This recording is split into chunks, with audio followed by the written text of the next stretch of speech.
Hello, good evening everybody, how are you? কেমন আছো সকলে? গত ভিডিওতে বলেছিলাম অসুর নামক একটা সিনেমার কথা।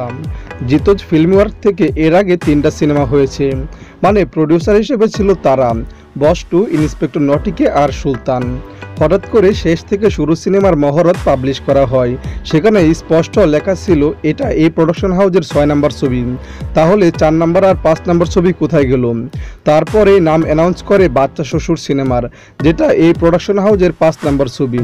এখন বাকি রইল 4 নম্বর ছবি, আর এই 4 নম্বর ছবিটি হলো অসুর। এই সিনেমার গল্প লিখেছেন রসগোল্লা খ্যাত লেখক পাবেল। এটাই হবার কথা ছিল জিৎ পাবেলের প্রথম ছবি, কিন্তু এটা সম্পূর্ণ পূজা কেন্দ্রিক ছবি হওয়ায় অসুর সিনেমাটি রিলিজ করবে আগামী পূজাতে। এই সিনেমার 4 ভাগের 3 ভাগ শুটিং শেষ এবং গত পুজোতেই বসের দ্বারের লোকে শুটিং কমপ্লিট করে ফেলেছেন। এখন কথা হচ্ছে ছবির নায়িকাকে, কুয়েল নাকি অন্য কেউ, নাকি আবার কোনো নায়িকাই নেই। এই ব্যাপারে জানতে চাইলে কেউ মুখ খুলতে রাজি হয়নি। বস জিৎ সহ তার অফিসের সবাই চুপ। আর চুপ থাকার প্রধান কারণ সামনে ঈদ, আর ঈদে রিলিজ করবে বহুল প্রতীক্ষিত জিৎ কুয়েল জুটির ছবি শেষ থেকে শুরু। রিলিজের কিছুদিন পরেই অসুর সিনেমার কাজ করবে টিম। অসুর সিনেমাটি আগামী দুর্গাপুজোতে দেবের পাসওয়ার্ড সিনেমার সাথে ক্ল্যাশ করবে। যদিও গত বছর বলা হয়েছিল জিৎ পুজোতে সিনেমা রিলিজ করাবে না, তবে সেই চুক্তি 2018তেই শেষ। নতুন বছর আর নতুন পরিকল্পনা, সাথে সম্পূর্ণ নতুন লুকে হাজির হবেন বস জিৎ।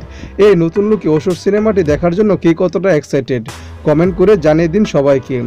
আর বসের সকল লেটেস্ট আপডেট পেতে সাবস্ক্রাইব করুন চোখ এন্টারটেইনমেন্টকে। পাশে থাকার জন্য ধন্যবাদ। কিন্তু শেষ তো কোনোদিনই নয়।